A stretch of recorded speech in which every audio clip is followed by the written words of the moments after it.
Notre feuilleton à présent dans l'univers de l'économie sociale et solidaire, secteur où les entreprises cherchent à concilier activité économique et utilité sociale. Ce soir, François Pesquet et Laurent Lagneau nous présentent Lauriane, une étudiante en journalisme, lors d'un forum des métiers dont le travail était justement d'expliquer ce qu'est cette économie sociale et solidaire.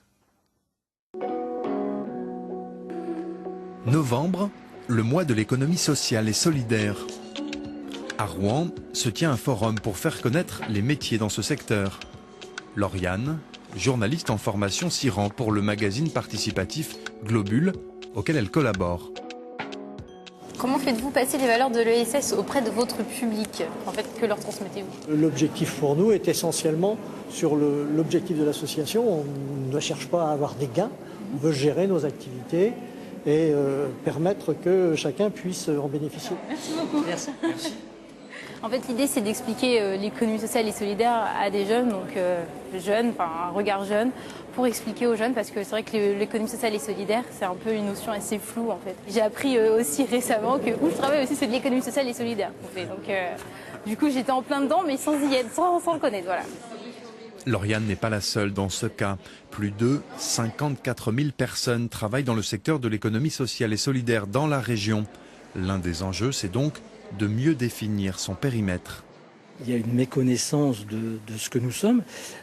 Pour prendre des exemples simples, en gros, un Français sur deux a une mutuelle de santé, a une mutuelle d'assurance pour sa voiture, a une banque de type coopératif, et pourtant il n'a pas le sentiment d'être un acteur de l'économie sociale et solidaire, même s'il l'est de fait. C'est donc un travail de clarification et de synthèse qui attend Lauriane ce jour-là. On va expliquer aux bénévoles des associations sportives qu'ils font déjà partie de l'économie sociale et solidaire, parce que ce n'est pas quelque chose de naturel pour eux, et qu'à ce titre, ils partagent des valeurs, une certaine éthique, une philosophie aussi. Petit bilan à mi-parcours qu'a retenu notre apprentie journaliste. Que va-t-elle retranscrire à ses lecteurs? On pense que l'économie solidaire, c'est une économie à part, alors que c'est une économie, c'est une économie classique. Et donc, il y a différents corps des métiers. On peut être très bien avocat, médecin, banquier, journaliste, agriculteur, qui travaillent dans l'économie sociale et solidaire. L'ESS garantit-elle une stabilité de l'emploi? Non, on n'a pas une stabilité de l'emploi. Après, c'est vrai qu'on essaie dans ces structures-là de pérenniser le maximum le poste ou d'employer en CDI.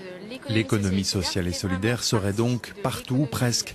Reste à le faire savoir, ça, c'est le travail de Clotilde, et même un peu plus, sa mission. Les entreprises